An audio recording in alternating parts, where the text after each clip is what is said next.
Happy Tiger na naglalaro. Ayan siya, ang cute.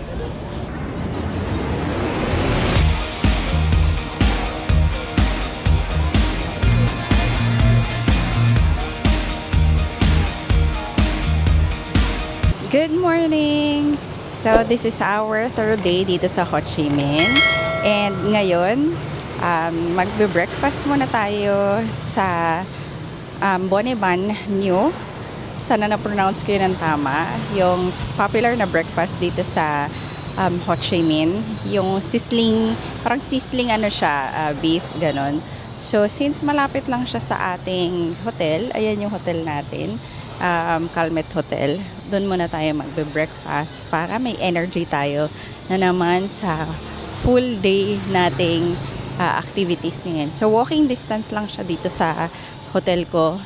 Yun, nung kainan na yun.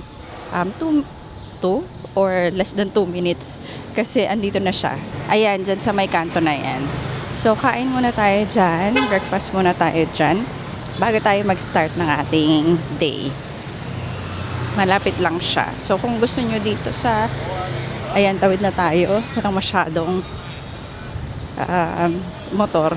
So, yun yung gusto ko lang dito sa hotel na to. Kahit medyo hindi siya ganoon kagandahan. Malapit siya sa mga sikat na kainan. Ayan, maaga pa lang may marami na tao. So, ayan na. Nandito na tayo sa Boniban Nui.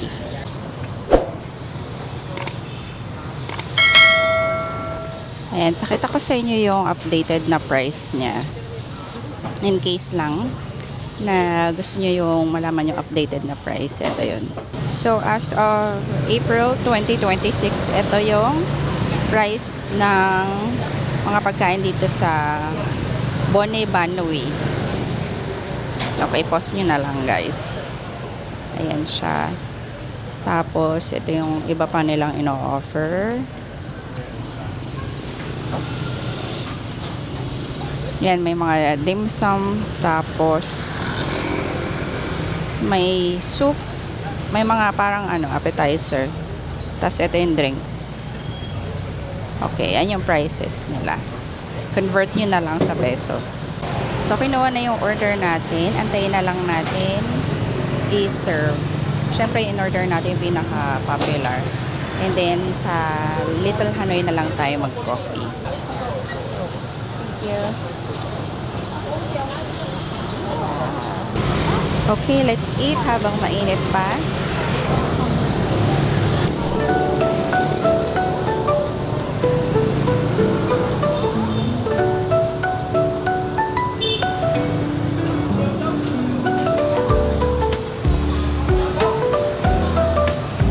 Tapos na tayo mag-heavy breakfast. So, lipat naman tayo ng Little Hanoi para magkape-kape. So, ang ating coffee ay sa Little Hanoi. Lalakarin rin lang natin siya kasi walking distance din siya sa hotel ko. So, tawid lang tayo. Paubusin lang natin itong mga sasakyan. Ayun, pwede na tayong tumawid. Galingan lang na. Madali lang siya. I mean, hindi pala madali. Madali sa mga iskinita pero mahirap tumawid sa mga busy na street. So, yan. Ay, nagbabasa si Manong. Naglilinis siya. Konting lakad din lang yan. Yung Little Hanoi sa tinutuluyan ko sa Calmet Hotel. Kanina nga pala, hindi ko kayo na-inform na medyo matagal yung pag-serve ng food. Kahit na konti pa lang kami. So, expect na medyo matagal siya dahil busy sila. Mga 10 minutes siguro yung waiting time ko. Mga 10 minutes ganyan. So, yun guys. Dito yun, ito yung hotel ko. Tapos, yan, konting lakad-lakad lang. At, makakarating na tayo sa Little Hanoi. Dito siya sa medyo likod na area ng aking hotel. Okay, lakad muna tayo. Ayan, nakita na natin siya. Patawid na tayo kung saan yung Little Hanoi. Medyo hindi siya masyadong mapapansin. Ayan, kasi ganyan lang yung kaliit yung kanyang entrance. So, dapat maging attentive kayo. So, katabi siya nung isang cafe din. Dito yan siya sa yung Little Hanoi sa may Kai Khun Street. Ayan, Kai Khun Street. Meron din kasi sa may Yershin Street. Yung Yershin Street na-try na natin yun before. Parang walking distance din lang yun siya dito, halos din. So, ayan. Okay. Malapit din lang yun dito. Pero ito yung mas malapit sa akin, as in like 2 minutes lang sa aking accommodation. Supposedly 7 sila mag-open, so sana open na siya. Bukas naman yata siya. So far. Hi, good morning. One. Yeah, table for one. Yeah. This way. Doon sa tayo sa taas. Thank you. All right, anywhere. I could sit anywhere, right? Okay. Can I sit here on this side? Sure. Thank you. Yan. Yan siya. Cutie. Parang mas malaki to doon sa Yershin. Okay, so 4 na places sila dito sa Ho Chi Minh. So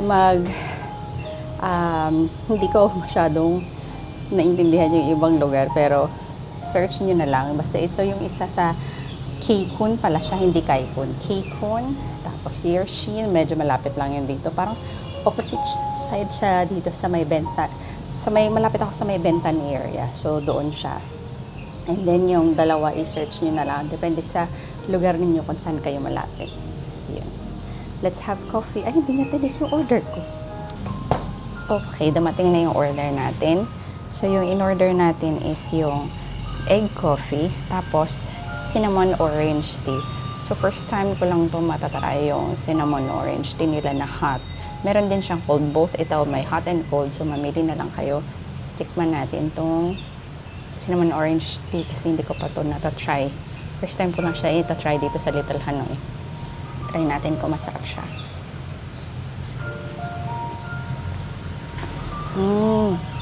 Masarap niya. Comforting siya. Hot pala yung order ko. Yan. Meron siyang mga fresh na oranges. Parang freshly squeezed orange na nilagyan nila ng siguro may tea or something dyan. Tapos may cinnamon na bark. Hindi overpowering yung cinnamon. More on orange yung lasa niya. Bagay ito yung hot kapag siguro hindi maganda yung pakiramdam mo. Kasi comforting siya, parang nagiginhawaan. Tapos maganda rin naman yung kung cold naman, parang sa tingin ko refreshing siya. Bagay siya kapag galing kayo sa labas, tapos gusto nyo magpa-cool down, yun, masarap tong cinnamon orange tea. Masarap. Okay, done na tayo dyan. Sana hindi masira yung tiyan ko. So, dito naman tayo sa ating favorite na egg coffee. Ayan. Ang una kasi, pag tatry mo yung egg coffee, 3 scoop sa taas. 2.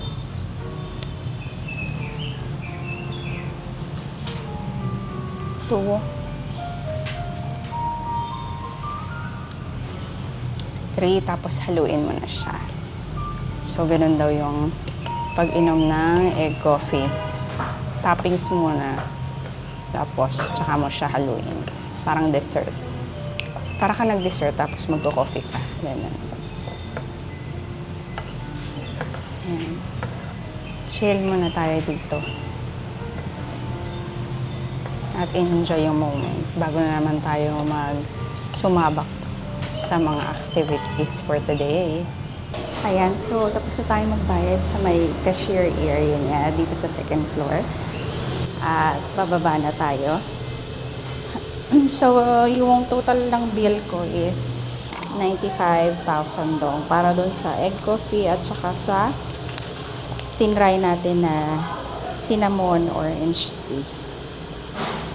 Okay, after this, punta ako sa hotel again para kunin yung ating laundry. Kasi magpapalaundry tayo dahil pagdating natin sa Puerto Princesa is papasok na kaagad tayo. So, kailangan natin meron tayong masusuot na uniform. After nun, start na tayo ng ating activities na naman. 2,000 years later. So ayan, hindi na lang tayo natuloy magpa-laundry sa labas kasi tinanong ko sa reception kung may laundry, saan yung laundry na malapit. Tapos sabi niya, meron naman sila daw laundry service dito sa hotel. So sabi niya, 5,000 dong daw per kilo. So sobrang mura niya actually kung ganun siya. So parang nasa around 12 pesos lang siya. So tignan na lang natin ang resulta ng ating pagpapa-laundry mamaya. And then, sa halip na magbabus tayo, so tinanong ko rin sa receptionist kung paano magbus papuntang zoo, Botanical Zoo. Kaya lang sabi niya hindi siya familiar sa mga buses. Sa tingin ko hindi sa kanila masyadong uso yung bus dito kasi more on Grab sila or yung VIN taxi. So, sa tingin ko kasi mura rin lang naman kapag magagayon, convenient pa kaysa sa magbus. So, since medyo mainit na, nag-grab, na lang ako, grab car. Hindi tayo nag-grab bike sa ngayon. 70 pesos lang naman siya.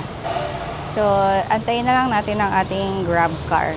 Malapit na rin naman na siya. Okay, pupunta na tayo ng zoo ngayon. So, hindi na naman na tuloy ang ating mga balak sana. Ganoon talaga, pag nagta-travel, may mga circumstances na magbabago ng iyong plano. I-update ko kayo guys, nandito na yung aking Grab.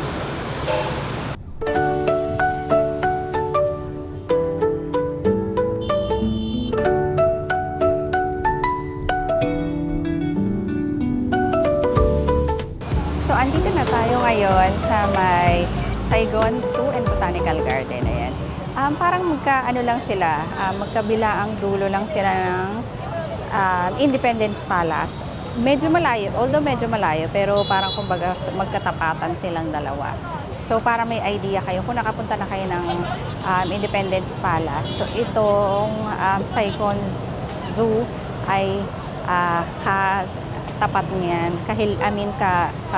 kaharapan niya, pero magkalayong, magkalayong area. Magkabilang dulo sila.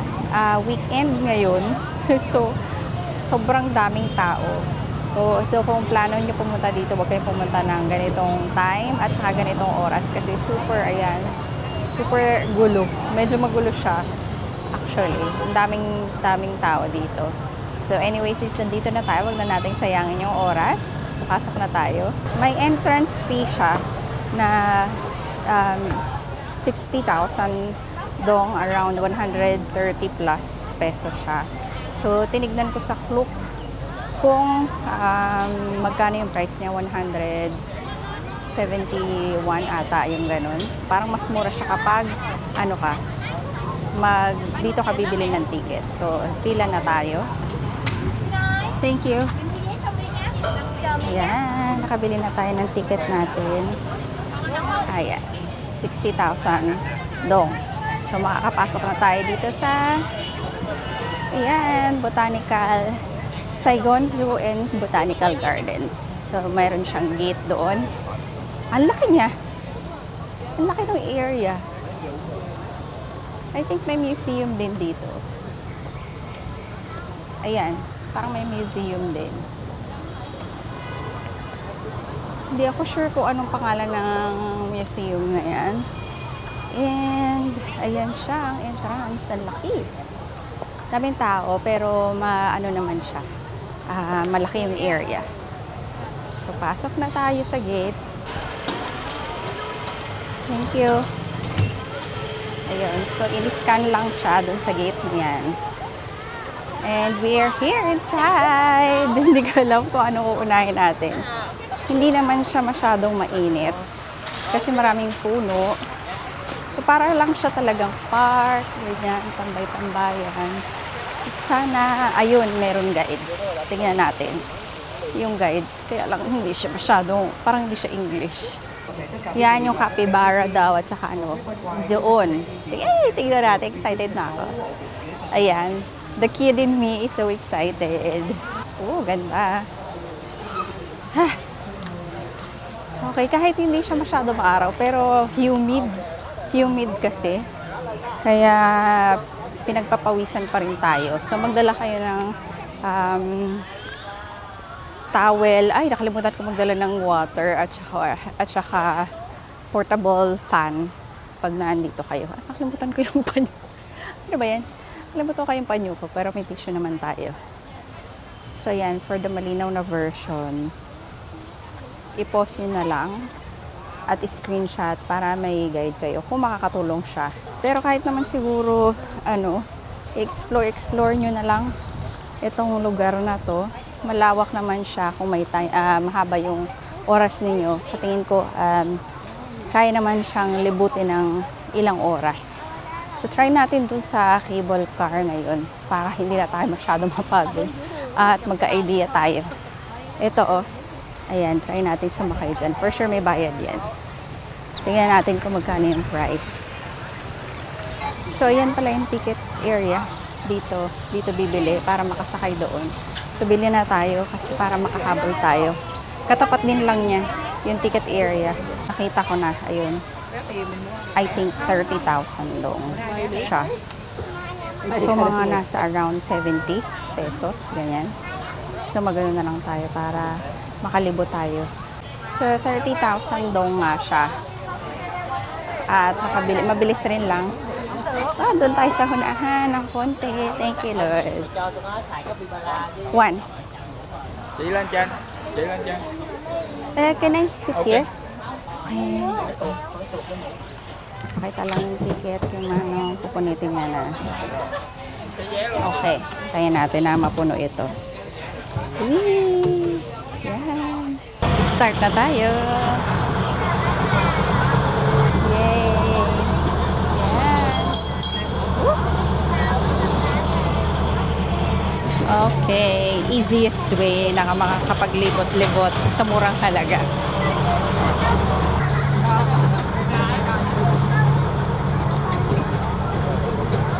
So far, wala pa tayong nakikitang mga animal around. Puro mga tao pa lang. Ay, ayun. Natulog yung mga rhino.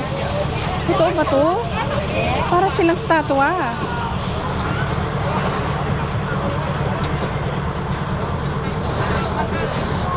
Ayun, may gazelle. Ayan. Ito naman ano to? Gazelle din. Ayan. Reptiles. Ayan. Yan nga lang hindi natin siya makikita sa loob. Kasi kailangan mong bumaba at pumasok doon. So, pwede naman siguro yung mga nadaanan ninyo na hindi makita kaagad yung mga animals sa loob. Pwede mong balikan na lang. At least may idea ka na kung saan bandang area yung pwede mong balikan. Yan, greenish, malumot na pan. Oh, ang daming deer doon. Yun. Ibang itsura naman. Parang gazelle din pero kulay brown. Ito na naman to. Ay, elephant. Ayan! Elephant, hello! Oh, ay, nagsho-show sila. Happy sila. Hello!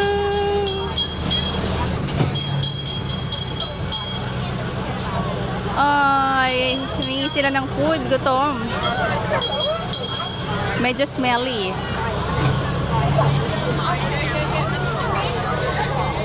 Bye, elephant. Ayun, one more.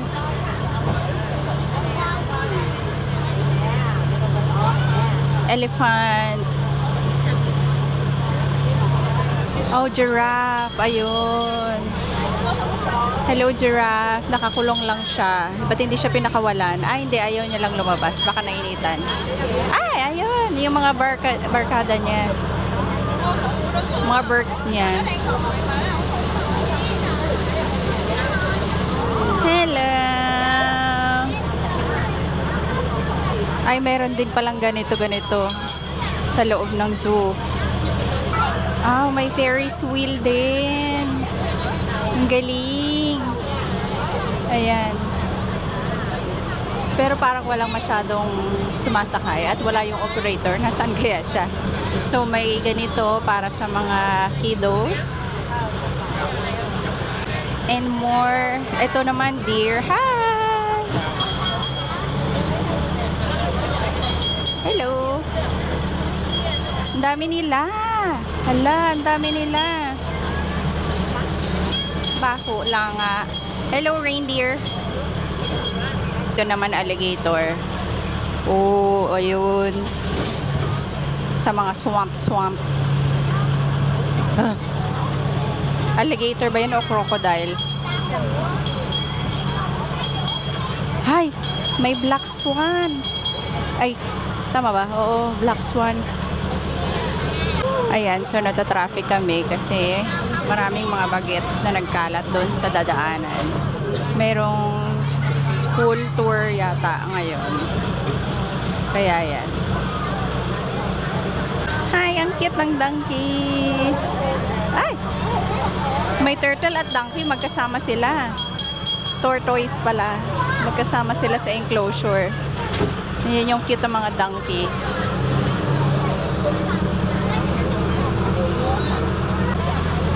Ayan na nga at bumalik na kami sa starting point. Sa tingin ko, doon na mag-i-end ang ating tour. Okay, tapos na. Saglit lang siya. Mga 10 minutes siguro. Ayan, tapos na.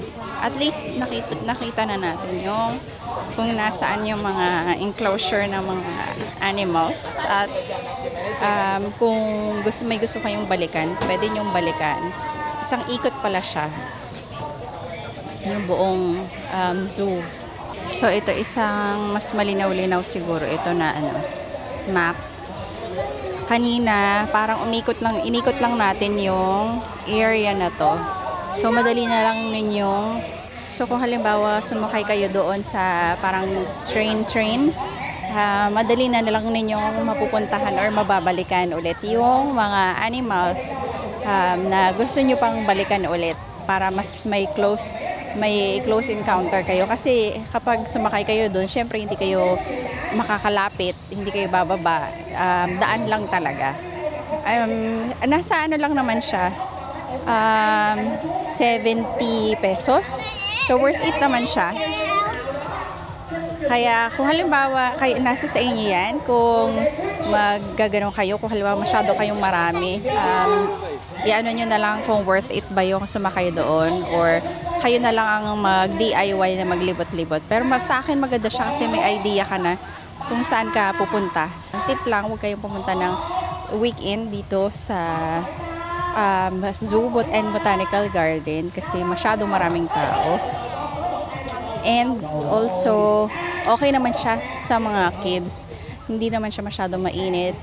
Humid lang, papawisan pa rin kayo. Pero bearable naman siya kasi maraming puno. Kaya pala siya botanical garden kasi maraming puno. So yun, hanap na lang tayo ng mababalikan natin ng mga animals. Tapos para may close encounter kayo. Ayan, binalikan natin kanina yung Bengal tiger. Ayun siya. Ayun, medyo malayo siya sa atin. Tutulog siya doon, nagpapahinga siya. Ay, hindi pala, nagpapahinga lang. Gising naman siya. And, ayan. Well, apparently, dapat maraming may white Bengal tiger pa doon sa kabila. Apparently, wala na rin kasi siguro hindi na nila naalagaan. So, parang nag-iisa na lang yung tiger na yun doon. Sad kasi hindi nila masyadong na-maintain. Siguro kasi masyadong maraming animals. But anyway, marami pa namang mga animals na naandito. So ito naman, binalikan naman natin yung black swan. Ayan. May kasama silang tortoise sa isang enclosure. So parehas silang kumakain ngayon doon. Harmonious naman yung kanilang pagsasama. Hindi sila nag-aaway. At sabay silang nagla-lunch. Cute. So tayo rin sana makapag-lunch na maya-maya pagtapos natin dito. Okay, let's move on to the next.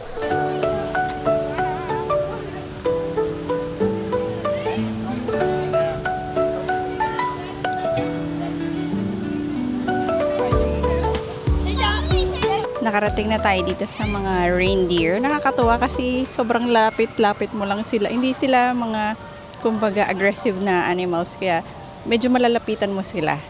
So, kung may dala kayong mga carrots or cabbage na ganyan na fresh, pwede yata ipakain. Kasi may nakita ko kanina nagpapakain na mag-ama dito sa mga reindeer. Pero parang picky sila, choosy sila. Parang pag hindi masyadong fresh, hindi nila gusto kainin. Tinatapon nila. Nakakatuwa. As in, malapit mo lang, as in, sobrang lapit lang nila.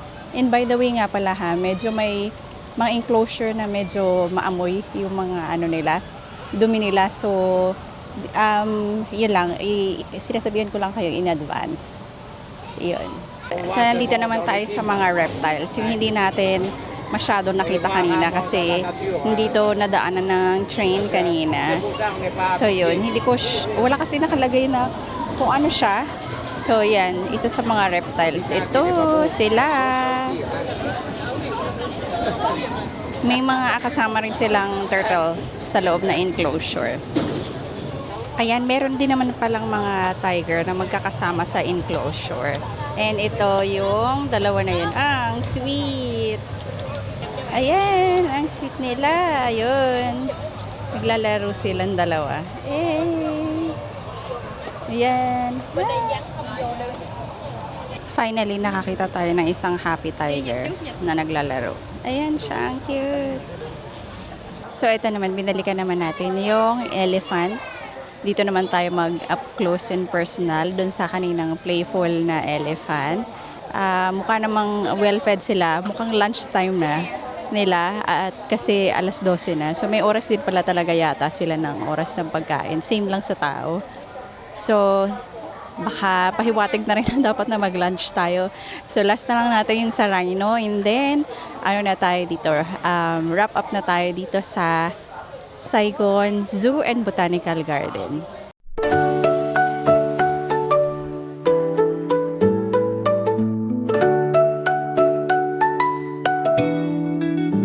And additional information pala guys, meron palang nabibili dito ng mga pwedeng pakain sa mga hayop na fresh carrots. Dito pala nakuha kanina nung mag-ama yung pinakain nila. So 5,000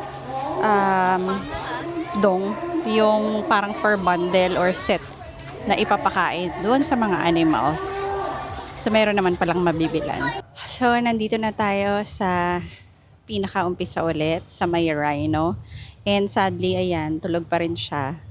Nakahiga pa rin. So, wala tayong masyadong up close and personal sa kanya. Pero at least nakarating na tayo kung saan tayo nagsimula kanina. Meron din palang mga giraffe pa doon sa area na yun. Parang medyo may close encounter kayo doon sa giraffe doon sa unahan. So, okay. Last na tayo dito sa last na enclosure na nabibisitahin natin to. One eternity later. Ayan, after nating maglakad-lakad, rest muna tayo, cool down muna tayo. So, while nagko-cool down tayo, i-recap lang natin mga ginawa natin dito. So, una, yung entrance fee dito sa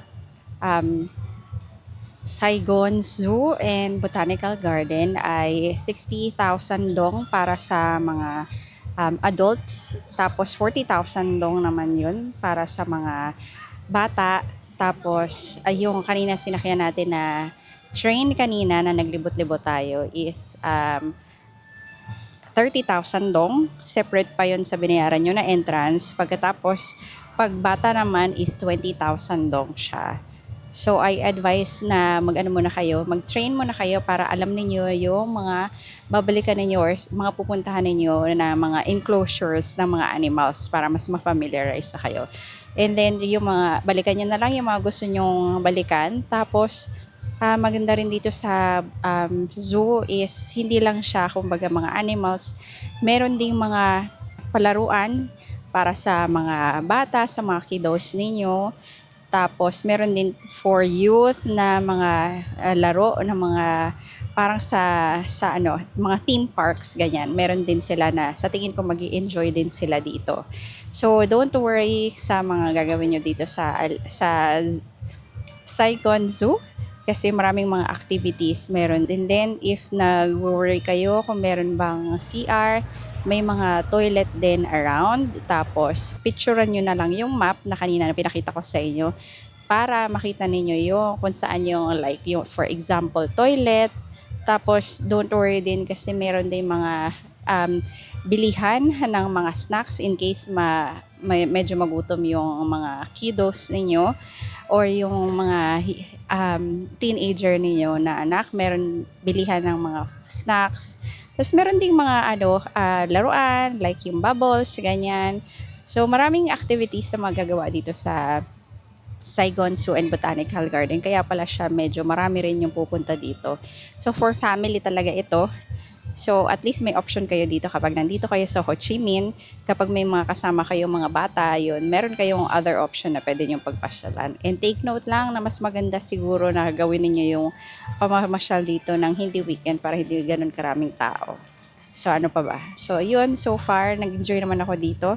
So, ayun lang. I hope nagustuhan nyo dito sa pinakita kong Saigon Zoo and Botanical Garden. And lunch muna tayo. See you guys!